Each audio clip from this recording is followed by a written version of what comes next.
Una vez más, agradecemos la gentileza de su atención al estarnos acompañando en esta hora en la predicación, en la exposición de la palabra de nuestro Dios. Y deseamos que sea de gran bendición para cada uno de ustedes. Así que hoy estaremos hablando de un tema interesante, porque la palabra de Dios dice en Colosenses capítulo 3, 23, que todo lo que hagamos para el Señor debemos hacerlo de corazón. Hazlo de todo corazón. ¿Alguna vez te rindes o te desanimas por las cosas porque ves o escuchas que nadie más está haciendo grandes cosas para el Señor? A veces nosotros nos medimos por los logros de los demás.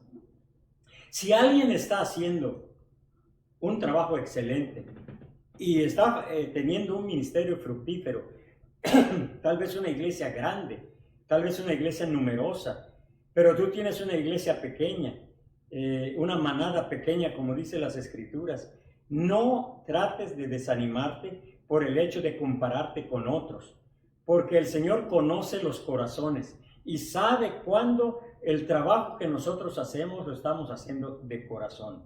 A veces entonces nos medimos a los logros de los demás, a las metas de los demás, y nos desanimamos cuando no alcanzamos o no estamos al nivel de otros hermanos.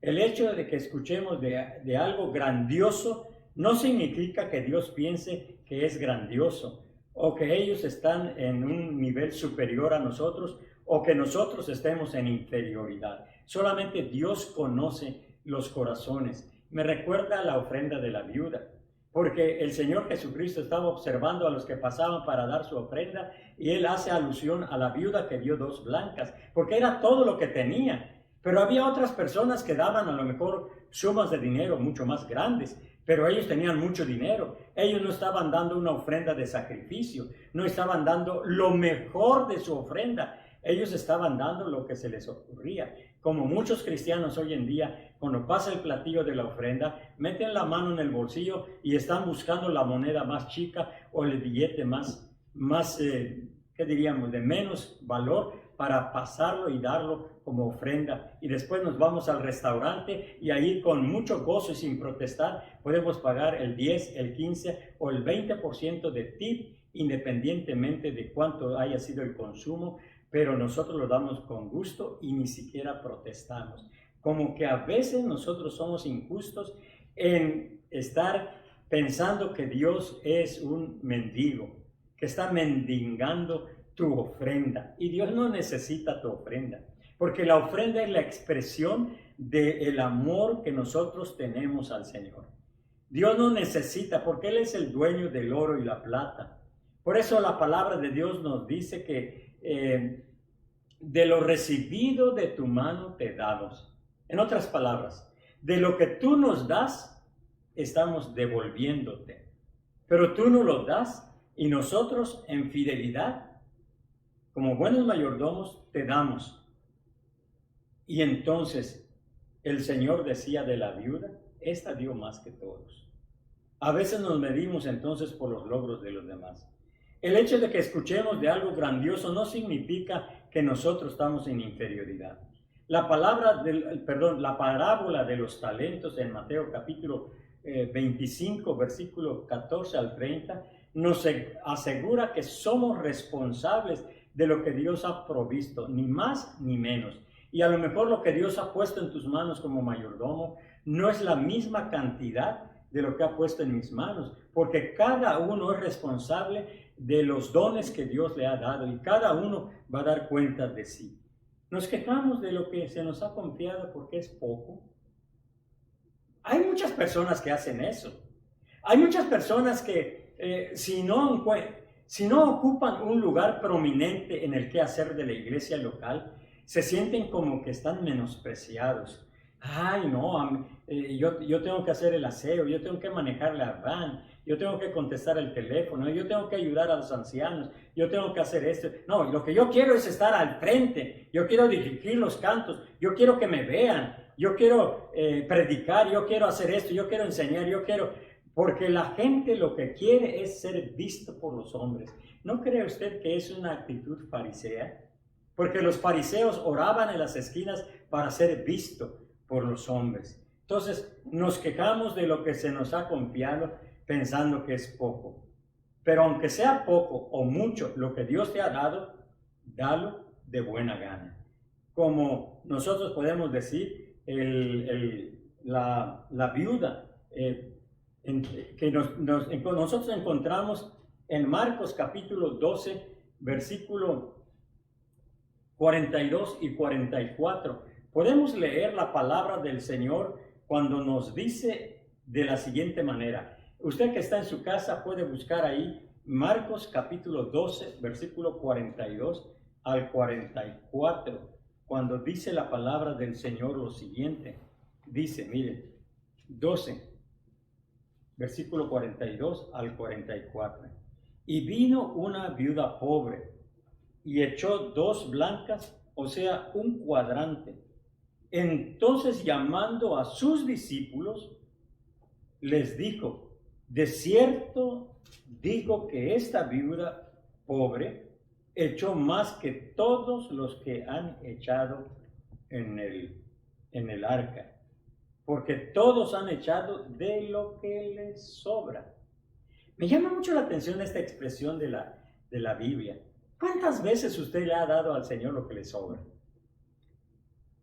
O sea, ¿cree que el Señor es un mendigo? ¿Cree que el Señor va a esperar puras sobras de sus hijos, de sus siervos, de los que ha llamado para salvación? Él está esperando sobras de tu vida, sobra de tus finanzas, sobra de lo que el Señor, de tus talentos. ¿Tú crees que el Señor está esperando tus sobras? Porque Él aquí dice que esta viuda dio todo lo que tenía, pero los ricos dieron lo que les sobraba. Pero dice, de su pobreza echó todo lo que tenía, todo su sustento. Ese era un corazón que confiaba plenamente en Dios. Entonces, como la viuda que dio, hay el ejemplo que usted y yo podemos nosotros darle al Señor, no lo que nos sobra. Es más, la Biblia nos habla acerca de las primicias. ¿Cuántos están todavía practicando las primicias? Las primicias son los primeros frutos de tu esfuerzo, los primeros frutos de tu trabajo o de las bendiciones adicionales que Dios te da. Puedes dar de esas bendiciones las primicias, pero ahora ya no se practica, antes se practicaba. Y algunas veces yo les he comentado que cuando era niño veía que los que cumplían años traían ofrenda al templo porque estaban diciendo, a veces eran ofrendas florales, a veces son personas que llegaban al templo, a la iglesia y decían, pastor, aquí traigo cortinas nuevas para las ventanas. Esto lo voy a ofrendar como una expresión de gratitud porque el Señor me permitió cumplir un año más de vida.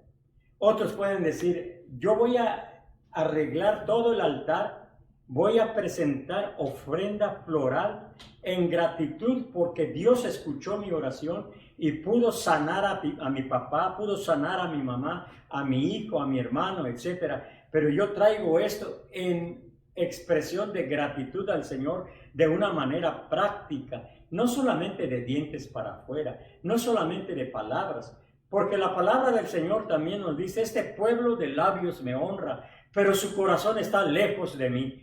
¿Cuántas veces nosotros decimos, gracias Señor? Pero lo decimos con los labios. No es una gratitud que nace de un corazón realmente agradecido. Simplemente copiamos o hasta tenemos las frases hechas de gratitud.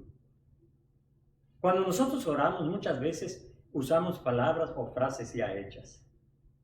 Y a veces oramos como que nos están correteando. Pero lo que nosotros tenemos que dar al Señor debe ser lo mejor de lo que tenemos. Entonces, recuerden esto, que es el ejemplo de la viuda. Ahí en Marcos capítulo 12, versículo 42 al 44. En segundo lugar, tenemos también el ejemplo de la mujer que llegó hasta donde estaba Jesús y lo ungió. Dice Marcos capítulo 14, versículo 1 al 9. dice de la siguiente manera: 2 días después era la Pascua y la fiesta de los panes sin levadura, y buscaban los principales sacerdotes y los escribas cómo prenderle por engaño y matarle. Y decían: no durante la fiesta, para que no se haga alboroto del pueblo. Pero estando él, Jesús, en Betania, en casa de Simón el leproso, y sentado a la mesa, vino una mujer con un vaso de alabastro de perfume de nardo puro de mucho precio, y quebrando el vaso de alabastro se lo derramó sobre su cabeza. Y hubo algunos que se enojaron dentro de sí y dijeron: ¿para qué se ha hecho este desperdicio de perfume? Porque podría haberse vendido por más de 300 denarios y haberse dado a los pobres. Y murmuraban de esta mujer, porque la Biblia dice, murmuraban de ella.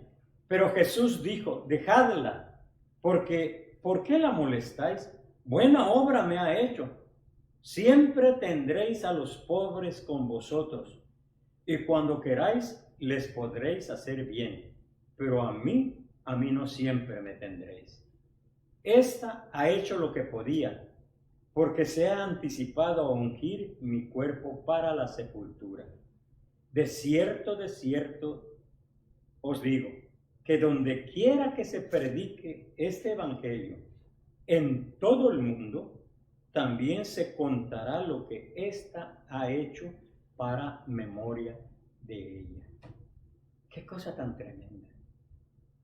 Que Dios diga: esta mujer dio el perfume, ungió mi cuerpo, y donde quiera que se predique el evangelio, se va a hacer memoria de ella. Es interesante, porque hay dos cosas que yo puedo ver en la acción de la mujer que ungió a Jesús aquí en casa de Simón. Porque dice la palabra del Señor que vino con un vaso de alabastro de perfume de nardo puro de mucho precio. El Señor hace alusión, indica que era un perfume de alto valor. Usted piensa en un perfume ahorita. ¿Cuál sería el perfume más sofisticado? El perfume más preferido, especialmente por las mujeres, que tiene de más alto costo.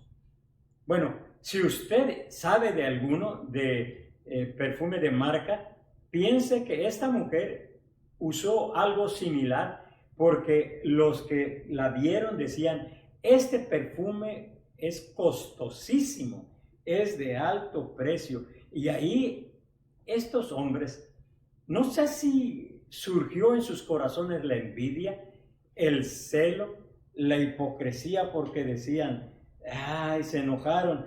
Dice: ¿por qué se ha hecho desperdicio con este perfume? ¿Tú crees que esta mujer había hecho desperdicio cuando ofrece el perfume para ungir a Jesús? Lo trae y lo entrega y unge a Jesús. ¿Tú crees que a veces hay gente que piensa en eso?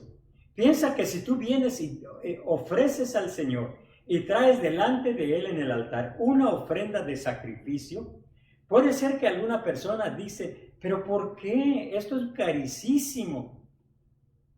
Y entonces dicen: mejor véndelo y dáselo a los pobres. Aquí tenemos tantos menesterosos.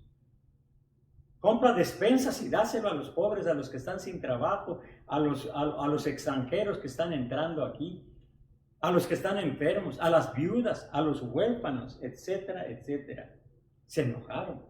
Y entonces dice la palabra del Señor que dijeron 300 denarios, era el costo, era el estimado del costo del perfume. Y 300 denarios, hermanos, era como el salario mínimo de 300 jornadas, 300 días de salario. Ahora, ¿cuánto es lo que gana usted por día? Multiplíquelo por 300 y va a tener una idea de cuánto costaría el equivalente ese perfume que la mujer trajo hasta Jesús. Pero no solamente lo ofreció, porque dice la palabra del Señor aquí que esta mujer vino, y yo no sé si ustedes conocen el nardo. Cuando yo era niño, yo iba a los sembradíos ahí en Yucatán había muchos sembradíos de nardos y de azucenas. Mis amados hermanos, ¿usted ha percibido el olor de azahar?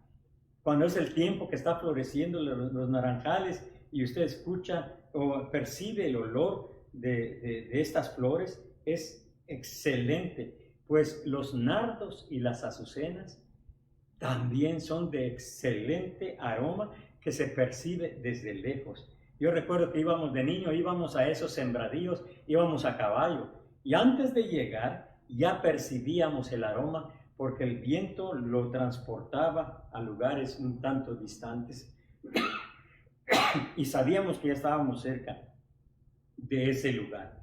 Entonces estaban murmurando, pero dice la Biblia que vino la mujer con este vaso de alabastro de mucho precio y quebrando el vaso, quebrando la vasija, quebrando. Yo no sé si usted viene y le trae al Señor una ofrenda y lo entrega con toda su cartera, con todo su monedero, o con todo su recipiente donde lo ha guardado y lo entrega todo. La ofrenda, las monedas o los valores con todo y recipiente. Esta mujer quebró el vaso de alabastro. ¡Qué cosa tan maravillosa! ¿Para qué? Yo no sé usted qué puede pensar acerca de esto.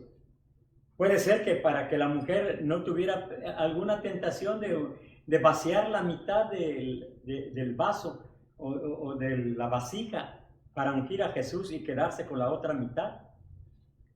Fue una entrega total. Quebrar el vaso fue una entrega total. Fue una ofrenda total. Nosotros tenemos que aprender a quebrar los vasos de nuestras ofrendas que traemos a Jesús para no caer en la tentación de Ananías y de Zafira, que cuando vendieron sus propiedades lo trajeron a los discípulos y cuando les preguntaron, ¿es todo lo que les dieron por su propiedad? Y ellos dijeron, sí, es todo, tratando de mentirle al Espíritu Santo. La tercera idea que tenemos aquí está en 2 de Crónicas, capítulo 24. Usted puede buscar en su Biblia, en el Antiguo Testamento, el segundo libro de las Crónicas y puede buscar el capítulo 24, donde podemos ver lo que dice los versículos 20 al 22.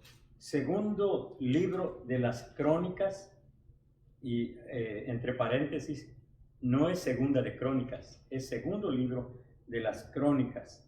Entonces dice la palabra del Señor, capítulo 24, versículo 20 al 22, dice así. Entonces el Espíritu de Dios vino sobre Zacarías, hijo del sacerdote Joiada, y puesto en pie donde estaba más alto que el pueblo, les dijo, así ha dicho Dios, ¿por qué quebrantáis los mandamientos de Jehová? No os vendrá bien por ello, por haber dejado a Jehová. Él también os abandonará. Pero ellos hicieron conspiración contra él y por mandato del rey lo apedrearon hasta matarlo en el patio de la casa de Jehová. Versículo 22. Así el rey Joás no se acordó de la misericordia que Joiada, padre de Zacarías, había hecho con él. Antes mató a su hijo, quien dijo al morir, Jehová lo vea, y dice aquí, y lo demande. Me recuerdo, no sé por qué, a Esteban, pero él no está pidiendo venganza, solamente está diciendo, el Señor es el que imparte la justicia, y por esto que están haciendo, el Señor se los demanda. Entonces, ¿se dan cuenta cómo Zacarías, hijo de Joiada, hizo tal cosa? Y a veces nosotros hacemos lo mismo, porque nosotros recibimos bendiciones de parte de Dios. Somos bendecidos a través de la vida de muchos hermanos, de muchas familias, de muchos siervos de Dios, y en lugar de corresponder orando por ellos, tal vez expresándoles una palabra de gratitud, tal vez, haciendo algo que pueda expresar el reconocimiento, el amor, la empatía. A veces hay personas que después de haber recibido algún favor de algún hermano, de algún doméstico de la fe, termina la relación no con buen espíritu, no con buena actitud. Al contrario, a veces terminan matando al hermano. Y cuando digo matando al hermano, puede ser que alguien diga, oiga, pero yo sé que tengo problemas con esta persona, yo sé que tengo enemistad con ella, yo sé que ya no le hablo, pero la Biblia dice que nosotros cualquier palabra ociosa que hablemos con nuestro hermano, como decirle fato, como decirle tonto, como usar otras palabras más fuertes, estamos matando el espíritu y el ánimo de nuestro hermano. Y eso es lo que el Señor va a demandar de nosotros. Porque de toda palabra ociosa que nosotros hablemos, el Señor nos lo va a demandar. Una palabra ociosa es una palabra que no rinde fruto. Es una palabra que no bendice. Es una palabra que no edifica. Es una palabra que no anima. Es una palabra que no es digna de imitar. Es una palabra que arroja, en lugar de traer honra y gloria al Señor en la relación fraternal entre hermanos, solamente trae vergüenza a la causa de Cristo. Por eso dice la Biblia que nosotros hemos de dar cuenta de toda palabra ociosa que hablemos. Entonces, como Zacarías dice la palabra del Señor, hijo de Joiada, nos dice aquí, hijo del sacerdote Joiada, hizo esto. Así ha dicho Dios, ¿por qué quebrantáis los mandamientos de Jehová? Tal vez el Señor pueda hablarte a ti a través de un estudio bíblico, a través de un canto, a través de una oración, a través de una predicación. El Señor puede traer a tu mente y a tu corazón, puede traerte a reconsiderar. Yo siempre he pensado que una de las palabras que el Señor usa para decirnos es, como dice la palabra en la carta de Pablo a Timoteo, toda la escritura es útil para enseñar, para redarguir, para instruir, etc. Para que el hombre de Dios esté debidamente preparado para toda buena obra. Pero la palabra del Señor dice redarguir. Redarguir, en mi entendimiento, no es una palabra para recriminar, no es una palabra para ofender, para atacar, para hacer bullying. No es. Es una palabra que uno usa sabiamente para que la persona que está mal, a través de lo que tú le compartas, esa misma persona que anda mal, llegue a la conclusión que está mal. Y al llegar a la conclusión de que está mal, llegue también a la decisión de corregir su andar, de tal modo que pueda enderezar su camino y volverse a Dios y rectificar, y Dios puede usar ese testimonio. Entonces nosotros podemos ver que a veces nosotros tenemos que ser llamados, tenemos que ser amonestados, tenemos que ser exhortados, como dice, así ha dicho Dios, ¿por qué quebrantáis el mandamiento de Jehová? Tú estás quebrantando los mandamientos de Jehová. La Biblia dice que a veces nosotros decimos Señor, Señor. ¿Por qué me llamáis Señor, Señor y no hacen lo que yo digo? No todo el que me dice Señor, Señor entrará en el reino de los cielos. Así que, porque hay muchas cosas que se hacen hipócritamente, falsamente, que no es apropiado y pretendemos que así sea. Pero el Señor conoce tu mente, el Señor conoce tu corazón. Por eso lo que tienes que hacer, sea chico o sea grande, que lo vas a hacer para el Señor, hazlo de todo corazón. El cuarto pensamiento está en 2 Timoteo. En 2 Timoteo nosotros podemos ver que en el capítulo 1, versículo 16 al 18, podemos leer lo siguiente. Le invito para que busque en su Biblia este pasaje y pueda ver lo que el Señor nos dice a través de la palabra, de su palabra. Y podemos leer entonces, es la segunda carta a Timoteo, capítulo 1, versículo 16 al 18, cuando nos dice: tenga el Señor misericordia de la casa de Onesíforo, porque muchas veces me confortó y no se avergonzó de mis cadenas, sino que cuando estuvo en Roma me buscó solícitamente y me halló. El versículo 18: concédale el Señor que halle misericordia cerca del Señor en aquel día. Y cuánto nos ayudó en Éfeso, tú lo sabes mejor, le dice Pablo a Timoteo. ¿Cómo Pablo está intercediendo por Onesíforo? Por todo lo que hizo en el nombre del Señor. Lo hizo de corazón, porque bendijo la vida de los creyentes, la vida del apóstol Pablo. Y Pablo, ahora correspondiendo, dice que como no se avergonzó de sus cadenas, entonces el versículo 18 dice Pablo en su oración y ruego: concédale el Señor que haya misericordia cerca del Señor en aquel día, por toda la ayuda que brindó a los siervos de Dios. ¿Te gustaría ser un Onesíforo? Que lo poco, lo mucho que hagas, lo hagas de corazón. Así dice Colosenses. Y todo lo que hagáis, sea de palabra o de hecho, hacedlo para el Señor, porque finalmente de Él recibiremos la recompensa de la herencia, porque al Señor Jesucristo servimos. No importa qué tan vistoso sea lo que tú haces, o a lo mejor no es tan vistoso. A lo mejor la gente no se está dando cuenta, pero el Señor sí está viendo. La palabra del Señor nos dice que no hay nada oculto delante del Señor. Y todo lo que se hace en privado y en oculto, algún día será manifestado en público. Así que si tú crees que es pequeñez lo que estás haciendo para el Señor, si lo haces de todo corazón, recuerda que el Señor está tomándolo en cuenta y Él te va a recompensar en el día establecido, cuando Él venga con las coronas, venga con los premios, venga con los trofeos, venga con los salarios, para recompensar a los siervos fieles. Como dice la palabra del Señor, cuando el creyente llega a la presencia de su Señor y puede escuchar de Él: buen siervo fiel, en lo poco has sido fiel, en lo mucho te pondré. Entra en el gozo de tu Señor. Entonces, como conclusión, nosotros podemos decir que uno de los rasgos más raros que se encuentran en la vida cristiana y en los cristianos es la fidelidad.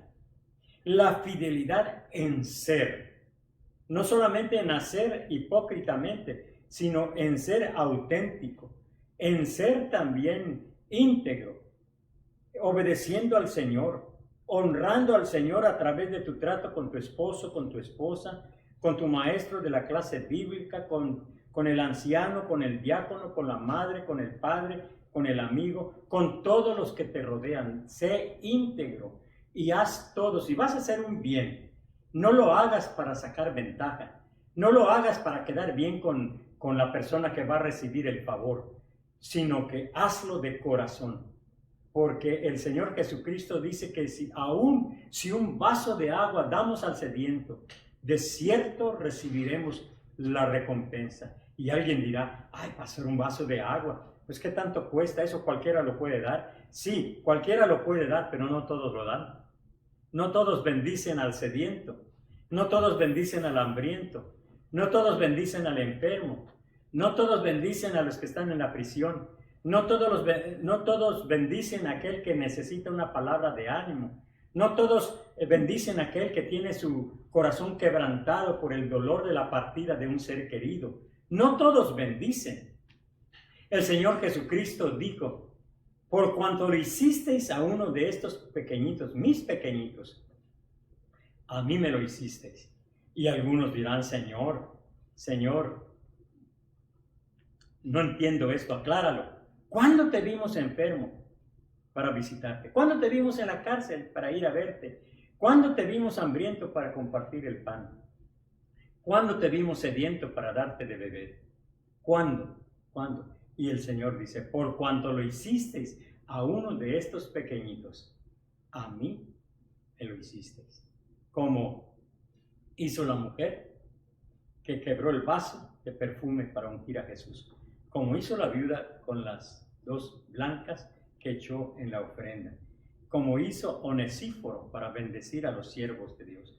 Y como han hecho muchos creyentes y muchos cristianos que por amor al Señor, ese amor al Señor lo traducen y lo expresan sirviendo a los hijos de Dios, sirviendo a la familia de la fe, sirviendo, usando el lenguaje de Pablo a los Gálatas, sirviendo a los domésticos de la fe. Entonces, ¿ya está listo?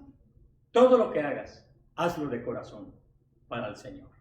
Oremos. Padre amoroso y bueno, te damos gracias porque en estos momentos, Señor, tú puedes estar enseñándonos que todo lo que nosotros querramos hacer para ti, sea chico, sea grande, sea importante, o para muchos tal vez no sea importante, para muchos pueden recalcarlo, pueden enfatizarlo, y a muchos pueden ignorarlo.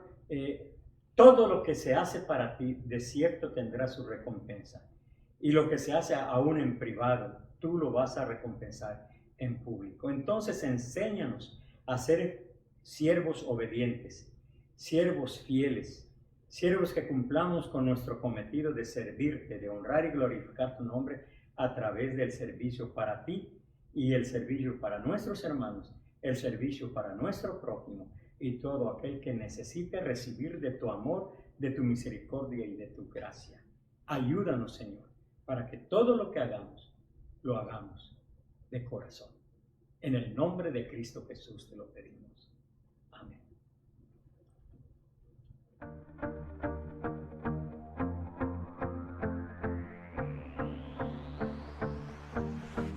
Por mucho tiempo viví una vida llena de dolor y en tus brazos hallé esperanza en la confusión. Y aunque yo no sé lo que vendrá, no sé cómo es el final, pero sí sé que tú tienes un plan. Sobre las aguas iré, y en fe yo caminaré, y para siempre en ti confiaré. La historia no acaba aún, tú tienes todo el control, sé que seguro estoy en tu amor. La historia no acaba aún, tú siempre tienes un plan, y mi futuro en tus manos está. La historia no acaba aún, veo tu gracia y amor, rescatándome de este dolor. Cuando perdido estoy, tú me guías a tu corazón. Yo no sé lo que vendrá, no sé cómo es el final, sé que mi vida en tus manos está. La historia no acaba aún, tú tienes todo el control, sé que seguro estoy en tu amor. La historia no acaba aún, tú siempre tienes un plan, y mi futuro en tus manos está. La historia no acaba aún.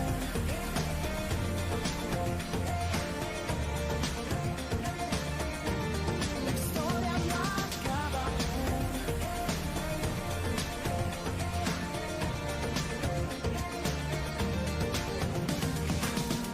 Todo lo que empezaste, terminarás.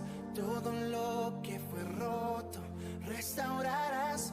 Mi confianza está puesta solo en ti, en ti, en ti. Todo lo que empezaste, terminarás. Todo lo que fue roto, restaurarás. Mi confianza está puesta solo